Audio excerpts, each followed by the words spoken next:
지난주에 큰 바다 짐승, 날개 있는 모든 새. 하나님의 창조는 단 한순간도 멈출 수가 없죠. 아침이 되고 저녁이 되며 하루에 해가 뜨면서 우리의 생각이 빛과 어둠의 두 가지 생각으로 나눠줄 수 있지만 그 하나하나가 더 세분화되면 온갖 5만 가지 생각들이 가득한데, 이 생각들은 다 하나님의 뜻이 우리 안에 하나하나 확장되어가는 과정이다. 그래서 삶의 과정을 통해 하나님의 뜻으로 세상을 바라볼 수 있도록, 그래서 우리의 삶이 소망이 넘치도록, 소망으로 가득 차도록 우리를 도우시는 그 하나님의 언약에 대해서 지난주 말씀을 나누었습니다. 하나님께서 어떻게 우리의 삶 속에 하나님의 뜻을 확장시키시고 우리의 소망이 넘치도록 도우시는가를 오늘 22절에서는 구체적으로 복을 주시며 생육하고 번성하여 충만하게 하신다라고 말씀합니다. 복을 주시며 라는 말이 창세기 1장 20절에 처음 나오죠. 바이바레크라는 단어가 처음 나옵니다. 오탐 엘로임 레모르페르우르브 우미르 에탐마임 바이암민 베하오프 이레브 바아레츠라는 이 그림 문자를 통해 하나님이 정말 우리를 어떻게 확장시켜 가시고 소망이 넘치게 가시는가. 오늘 말씀에 하나님은 첫째는 복을 주셨다라고 이렇게 이야기를 해요. 이 복이라는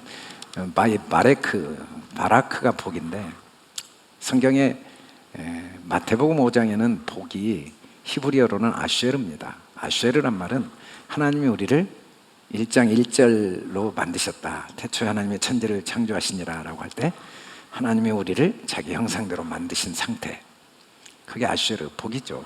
근데 바라크는 하나님이 나를 자기 형상대로 만들었다는 게 내가 깨달아진 상태를 바라크라고 그래요. 바라크가 무릎을 꿇다 또는 찬양하다, 그런 의미를 가진 단어로 번역이 되는데, 무릎을 꿇었다는 말의 정확한 의미는 하나님이 나의 아버지구나 라는 게 내가 마음에 깨달아진 거죠. 오늘 어버이 주일이에요. 내 아버지와 어머니를 공경하라. 이것은 약속이 있는 첫 계명이니 이로써 내가 잘되고 땅에서 장수하리라. 이 세상에 부모를 공경하지 않을 방법이 있는 아이가 없어요. 부모에게 대적하고 부모 가슴에 못을 박는 아이들도 소원은 하나밖에 없어요. 공경하고 싶은, 뜻대로 되지 않는 경우도 있지만, 왜냐하면 부모는 자기 자신이거든요. 자기와 분리가 불가능해요. 부모는 자녀를 자기와 하나로 생각하잖아요. 그래서 자녀는 부모를 공경하지 않을 수가 없죠. 그게 생명이고 부모로부터 생명을 받았는데, 근데 예수님은 뭐라고 이야기하시냐면 땅에 있는 자를 아버지라 하지 말라. 우리 아버지 계시잖아요. 근데 그 아버지가 어떤 아버지였는가? 우리 어머니 계시잖아요. 그 어머니가 어떤 어머니였냐면 너희의 아버지는 한 분이시니 곧 하늘에 계신 하늘 아버지를 알게 하는 하나님의 모형이었어요. 우리는 다 하나님의 아들들이에요. 도대체 하나님이 나의 아버지라는 게 뭘까? 육신의 부모를 통해 알 수 있는 거예요. 육신의 부모를 통해. 그래서 육신의 부모를 공경한다는 게, 그게 그냥 부모를 공경하는 게 아니라 하나님을 공경하는 삶을 살고 있는 것과 분리가 불가능하죠. 육신의 부모를 공경하는 일 자체가 하나님을 공경하는 일이 될 수밖에 없어요. 우리는 다 하나님의 아들들입니다. 이게 복이에요. 하나님 우리를 복을 주셨는데 아들이 되기 위해서 할 일이 하나도 없어요. 아들이니까. 아들이 안 될 방법이 없어요. 아들이니까. 착각은 있죠. 나는 하나님의 아들이 아니라는 착각. 내가 하나님의 아들이 되기 위해서 뭔가를 해야 된다는 착각은 있어요. 그래서 이미 아들로 만드신 복을 누리지 못할 수는 있지만 아들의 복을 받지 못한 사람은 없어요. 아들의 복을 누리지 못한 사람은 있어도 아들의 복을 받지 않은 사람은 없는 이유가, 하나님이 우리를 아들로 지으셨거든요. 이게 진짜 복입니다. 만물을 하나님이 창조하셨고 만유를 하나님이 먹이시고 입히시고 복을 주시지만 만물과 구별된 진짜 복은, 사람에게만 주신 복은 내가 누구인가를 안다는 것. 하나님의 아들로 우리를 지으셨다는 것. 그래서 내가 누구인가를 아는 걸 성경은 뭐라고 했냐면 생육이라고 했어요. 생육. 생육이라는 페루라는 단어는 셋째 날 열매를 맺게 하실 때 페리와 같은 단어지만 뭐가 다르냐면 그냥 열매가 아니라 진짜 열매죠. 우리 육체가 태어나는 것도 생육입니다. 근데 육체의 생명이 진짜 생명이 아니거든요. 영의 생명이 진짜 생명이에요. 영이 열린 거예요. 영이. 너는 내 아들이라. 오늘 내가 너를 낳았다. 하나님이 우리를 낳아버리신 거예요. 아들로. 더 이상 뭐 아들이 되기 위해서 할 일도 하나도 없을 뿐 아니라 아들이 안 될 방법이 영원히 없는 아들로 낳아버린 사실이 열리는 것, 깨달아지는 게 생육입니다. 사람은 이성 없는 짐승같이 본능으로 아는 그것으로 멸망한다고 그랬어요. 이때 이성은 우리가 생각하는 이 논리적인 이성이 아니라 하나님의 영이 열리지 않는 상태가 이성 없는 거예요. 이때 이성은 로고스인데 아마르, 하나님의 영의 말씀이 열리지 않는 상태를 성경은 짐승과 같은 본능으로 산다고 그래요. 이 짐승과 같은 본능으로 살기 때문에 멸망한다고 할 때 이 본능은 육체의 욕심을 따라 육체의 마음이 원하는 대로, 이게 우리가 본질상 우리의 삶의 본질입니다. 우리는 다 눈에 보이는 엄마가 진짜 엄마고 눈에 보이는 아버지가 진짜 아버지인 줄 알 수밖에 없죠. 이 육체가 진짜 나라고 알 수밖에 없어요. 그래서 고통이 따르죠. 내가 누구인지 모르기 때문에 고통이 따라요. 그런데 이 고난 때문에 계속 내가 누구인지 고민하게 돼요. 내가 진짜 누구지? 고난 때문에. 사람들이 고난이 왜 온지 잘 몰라요. 고난은 딱 하나밖에 없어요. 고난은 내가 누구인지 몰라서 그래요. 내가 누구인지 모르니까 변명하고 합리화하고 원망하고 불평해요. 내가 하나님의 아들인데, 내가 하나님의 자녀인데, 내 삶에 부족함이 없는데 모르는 거예요. 내가 얼마나 능력이 있는지. 그래서 능력을 사용을 못해요. 내가 얼마나 영광스러운지 모르니까 자꾸 내가 영광스럽다는 걸 사람들에게 보이려고 변명하고, 자기가 영광스럽지 않다는 착각을 하니까 나는 영광스럽지 않다는 걸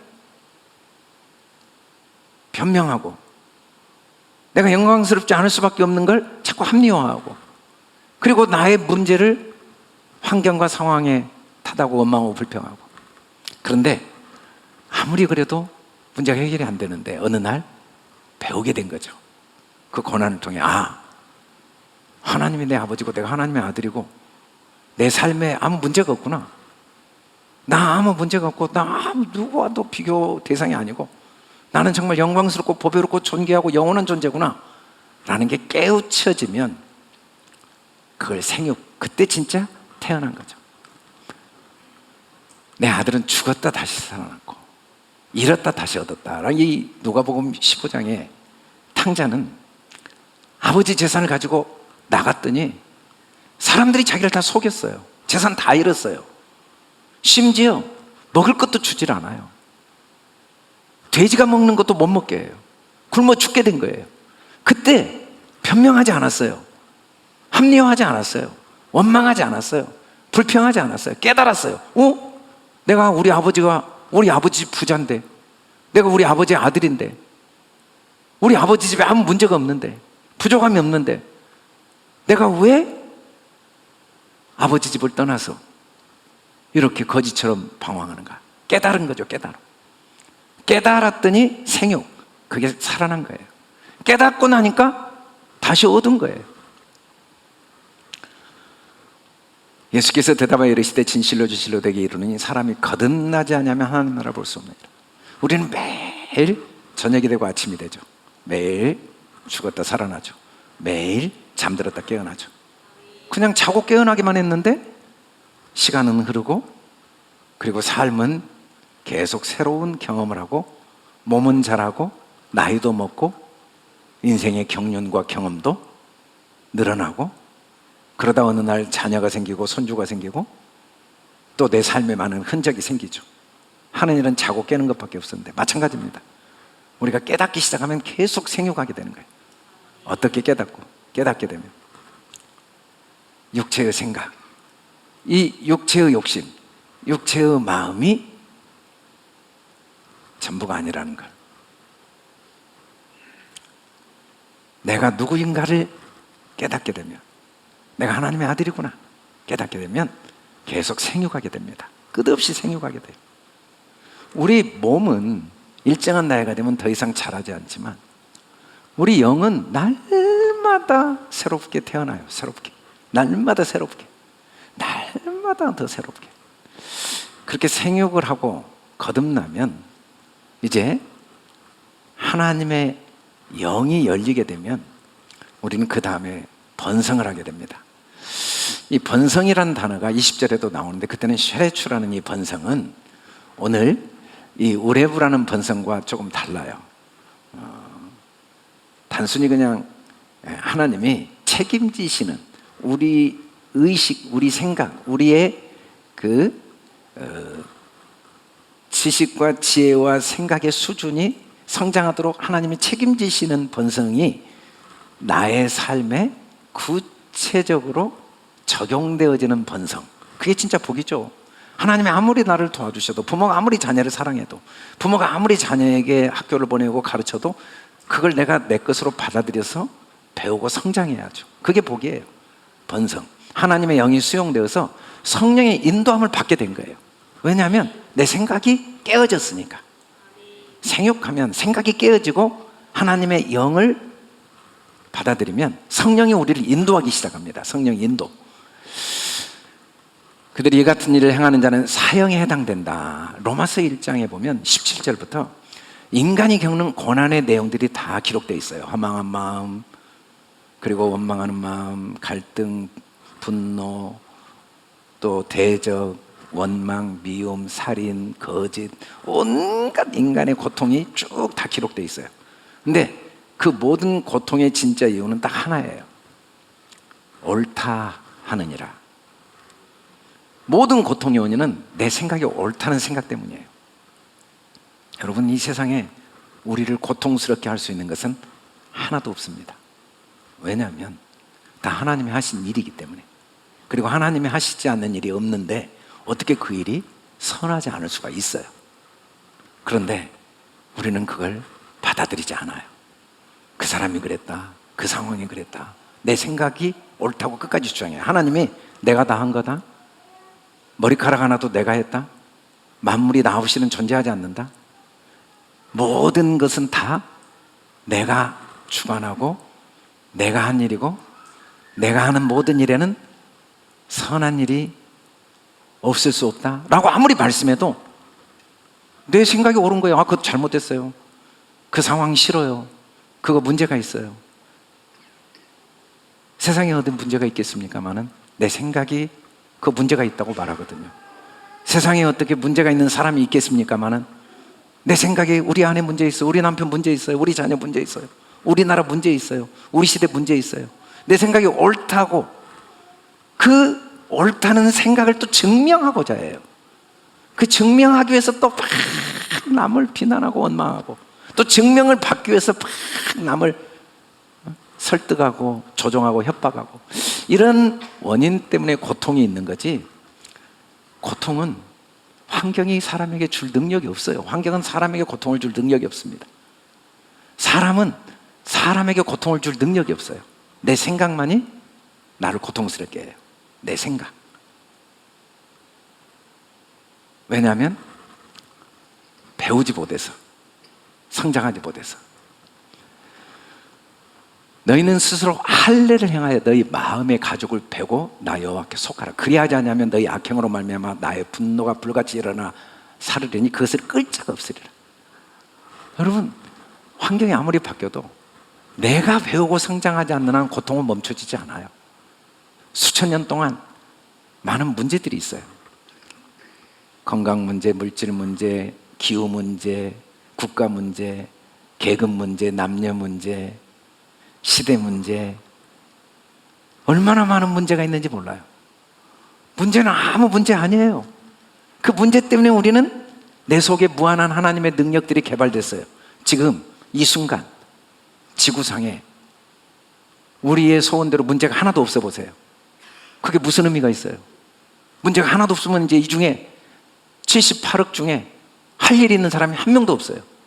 건강 문제가 있었기 때문에 의학이 발달했고, 기후 문제가 있었기 때문에 계속해서 생산의 연구가 있었고, 그리고 공간의 문제가 있었기 때문에 우주까지 날아가고, 문제들은 내 속에 하나님이 주신 은사와 능력이 개발되는 기회였는데도 불구하고 자꾸 문제가 문제라고 착각을 해요. 문제가 없으면 우리는 내 안에 무한한 하나님의 능력을 나타낼 기회가 없어지는 거기 때문에 하나님은 우리에게 문제를 멈추게 하실 방법이 없는 거죠. 왜냐하면 우리의 삶 속에 하나님의 모든 경험을, 능력을 다 경험하기를 원하시니까. 다만 우리가 스스로 할례를 행하고 마음의 가죽을 베지 않기 때문에 여러 가지 고난의 불길이 꺼지지 않는 거예요. 근데 하나씩 배울 때마다 나를 괴롭혔던 불길이 하나하나 꺼지죠.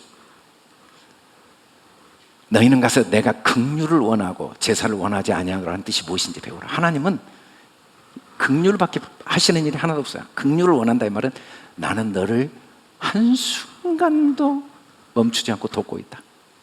나는 너를 섬기는 자다. 24시간 하나님은 나를 섬기는 분이에요. 우리에게 원하는 게 하나도 없어요. 그걸 배워야 돼요.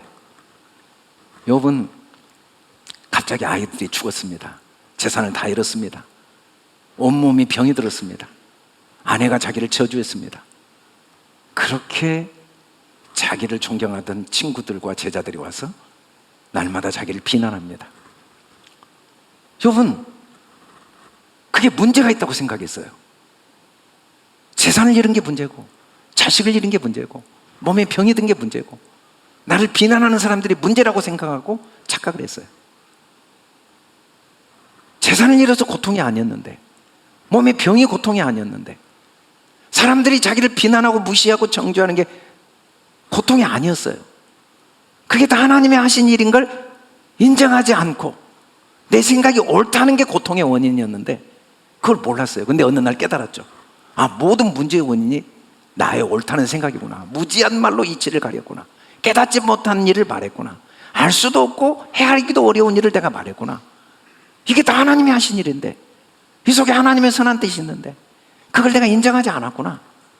그리고 뭐라고 하냐면, 내가 말하겠사오니 주는 들으시고 내가 죽게 묻겠사오니 주여 내게 알게 하십시오 라고 하는 순간 모든 고난은 갑절의 복으로 바뀌게 됩니다. 우리가 만나는 모든 상황, 내가 겪게 된 여러 사건들, 나와 관계를 맺은 수많은 사람들, 아무 문제 없어요. 누구도 문제 없어요. 어떤 사건도 문제가 아니에요. 다만 배우지 못해서 문제가 되죠. 그래서 배우지 않으면 고통이 계속 따라요. 분노의 불길이 꺼지잖아요. 이것도 하나님의 나를 향한 포기할 수 없는 사랑입니다. 배울 때까지 분노의 불길이 꺼지잖아요. 배우면 그것 때문에 우리가 성장을 해요. 점점 하나님의 나라를 더 풍성하게 누리게 되고, 그래서 모든 상황과 사건과 사람들은 하나님의 선물이 아닐 수가 없어요. 왜 이런 일이 내게 일어날까라는 생각이 끝없이 솟아나오는 경험을 하고 있죠. 밤새워 통증에 신음하는 모습을 지켜본다는 것은 고통스러운 일이더라고요. 안쓰럽고 안타깝고. 그럼에도 불구하고 그 사건, 그 상황도 하나님의 선물이라는 사실을 바꿀 수는 없는 거죠. 제 아내가 이제 어떻게 보면 그 의사 선생님의 진단으로 인간이 겪을 수 있는 가장 최악의 상태, 가장 밑바닥까지 몸의 모든 기능들이, 면역 기능이나 모든 기능들이, 그래서 그 고통이 멈추지 않는 그 상황 속에서 이제 여러분들의 기도로 매일 한 걸음 한 걸음 호전되어져 가는 그 희망을 보면서 그 과정 자체에도 아무 문제가 없다는 거. 인간적으로 보면 그 시간이 너무 고통스럽고 무의미하고 그냥 없어야 될 시간처럼 착각할 수는 있지만 그 과정 자체도 그 자체로 절대적인 의미와 가치가 있다는 것을 계속 깨닫게 하시더라고요. 하나님은 그렇게 해서 우리를 번성하게 하실 뿐 아니라 결국은 충만하게 하십니다. 이 충만이라는 말이 말레라는 말인데, 원래 이 히브리어 그림 문자는 하나님의 의도와 뜻을 배우고 익혀서 하나님의 의도와 뜻대로 사라지는 삶이에요. 내가 사는 게 아니라 하나님이 내 안에 사시는 거죠. 예수님이 누구든지 나를 따라오려면 자기를 부인하고 자기 십자가잖아. 우린 자기 생각이 있잖아요. 이것이 부인되어질 정도가 아니라 이것이 죽어버리면 내 생각이 없고 주님 생각만 내 안에 들어온 거죠. 사도 바울이 빌립보 감옥에 갇혔어요. 복음 전하다가. 그래서 빌립보 성도들에게 편지를 쓰는데 뭐라고 편지를 쓰냐면, 내가 예수 그리스도의 심장으로 너희 무리를 얼마나 사모하는지 하나님이 내 증인이시다. 이제 밤에 이렇게 통증 때문에 잠을 못 자는 모습을 지켜보면서 저도 이제 같이 밤 시간이 설교를 준비하는 은혜의 시간이 되더라고요. 네, 그때 사도 바울의 예수 그리스도의 심장, 사람은 머리로 살 수밖에 없어요. 심장이 있는데. 그리고 사람의 심장은 머리를 못 이겨요.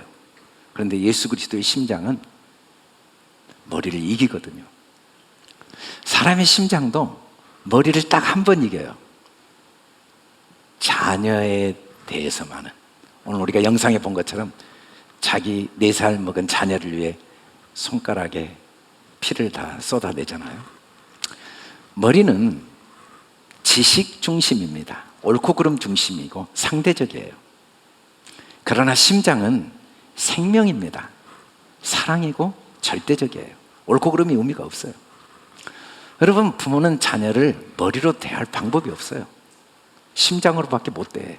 남들이 우리 아이 문제 있다고 말한 게 얼마나 합리적이고 얼마나 정당한 지적인지를 몰라서 내 아이 편을 드는 게 아닙니다. 나도 너무 잘 알아요, 내 아이에 문제가 있다는 거. 근데 내 아이의 문제를 말할 수가 없어요. 그냥 내 아이는 옳고 그름이 중요한 게 아니라 다 이해가 되고 다 소망이 되고 다 안쓰럽고 다 품어줘요. 왜냐하면 심장으로 아이를 보니까. 그런데 남편과 아내는 심장으로 서로 보지를 못해요. 그래서 20년이 지나도 또 이야기해요. 그때 왜 당신 나한테 그렇게 했어? 30년이 지나도 또 이야기를 해요. 그래서 하나님이 우리에게 주시는 생육하고 번성하고 충만해지는 진짜 복을 못 누리는 거죠. 진짜 복. 진짜 복은 심장으로 사는 거죠. 심장. 제 아내가 저한테 부탁을 하더라고요. 여보, 교인들이 기도를 해주는 것이 너무 감사한데 이번 주 어버이날 식사를 좀 섬겼으면 좋겠다고. 일일이 감사의 표현은 못하지만 뜨거운 사랑과 그 눈물로 기도해주는 성도들을 생각할 때 너무 감사하다고. 여러 가지 고난이 올 때 머리의 기능이 점점 약해지고 심장의 기능이 강해지는 거예요. 옳고 그름, 좋고 나쁨 다 의미가 없어요. 그냥 감사, 사랑, 고마움밖에 남지 않죠. 어떻게 자녀에게 옳고 그름을 따질 방법이 있겠어요? 내 자녀인데 내가 몰라요? 내 자녀 문제 있다는 걸? 내 자녀 잘못했다는 걸 몰라요? 그런데도 말할 수가 없어요. 옳고 그름이 중요하지가 않아요.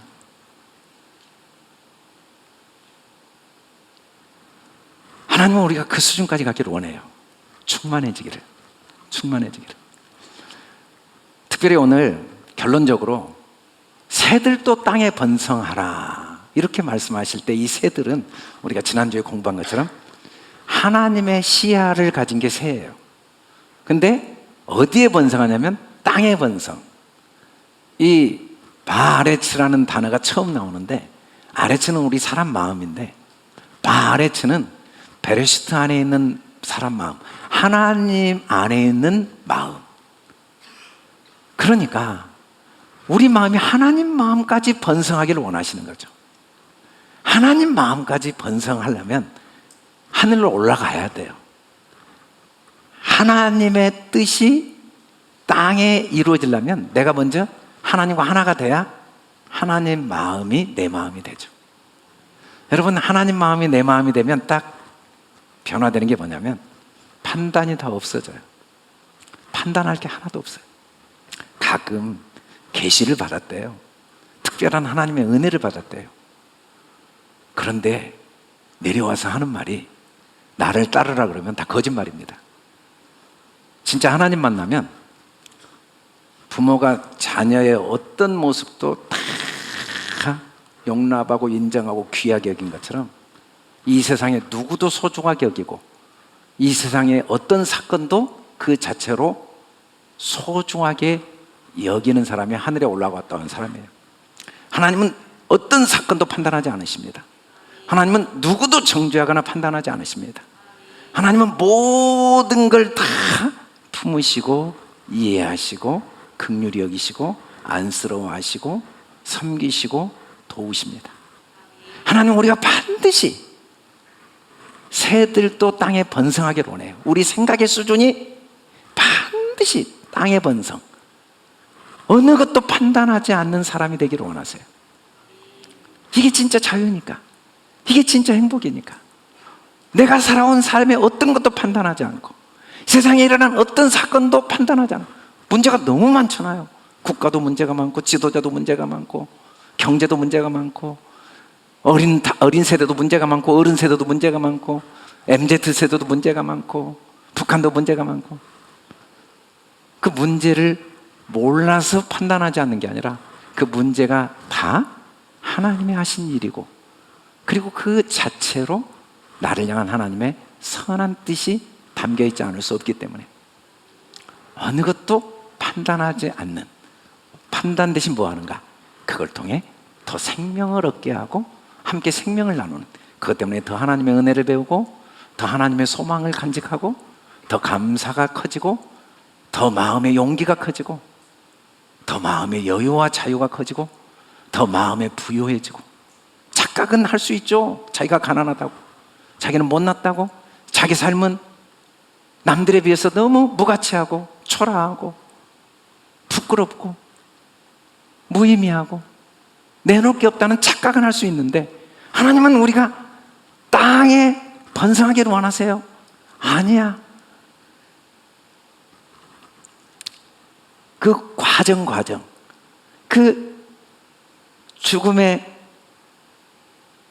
세력과 싸우는 과정, 그 견딜 수 없는 통증과 싸우는 과정이 다 그 자체로 절대적인 의미가 있고 소중하게 보게 하시더라고요. 함께 기도하고 함께 선교를 다니고 함께 복음을 전했던 일도 소중하지만 그와 동일하게 신음하며 통증과 싸우고 고통하고 있는 그 모습 자체도 소중할 뿐 아니라 또 그 옆에서 함께 있을 수 있는 나의 시간도 소중하고 아름답고 그 자체로 절대적인 가치가 있다는 걸 깨닫게 하시더라고요. 저도 목회하면서 많은 경험을 했지만 또 다르더라고요. 제 부모님이 병들었을 때 제 아내가 이 죽음의 병과 싸우고 있을 때 경험은 완전히 또 달랐어요.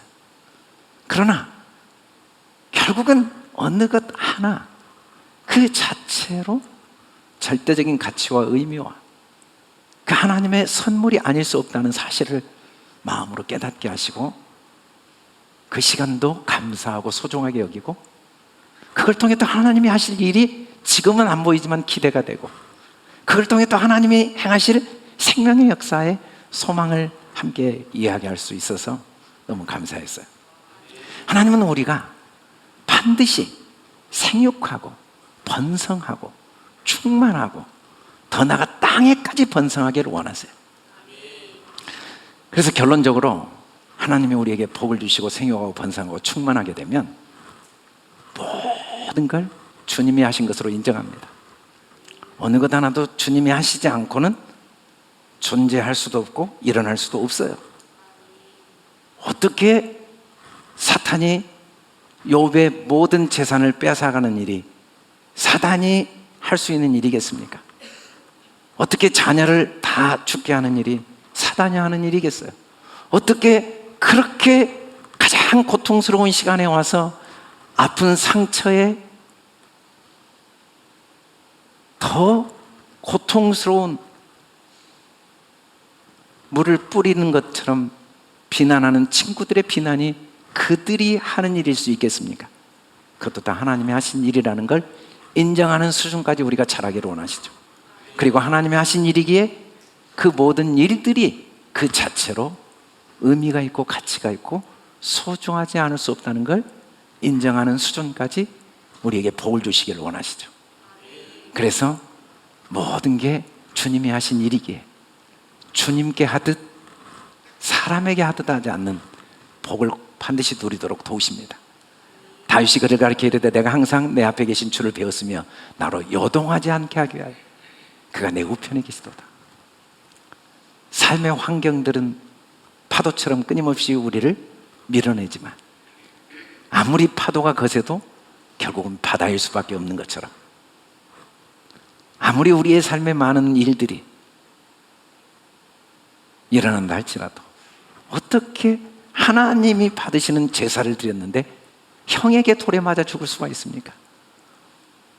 어떻게 그렇게까지 주님 한 분을 섬기기 위해서 자기 전 생애를 드렸는데 가나안 땅에 들어가지 못할 수가 있겠습니까? 다른 여호수아는 들어갔는데 우리가 그렇게 생각할 수 있어요. 어떻게 성령이 그렇게 충만한데 돌에 맞아 죽을 수 있는가? 어떻게 하나님의 아들이 십자가에 그렇게 비참하게 죽을 수 있는가? 우리는 서로 비교하고 판단할 수 있어요.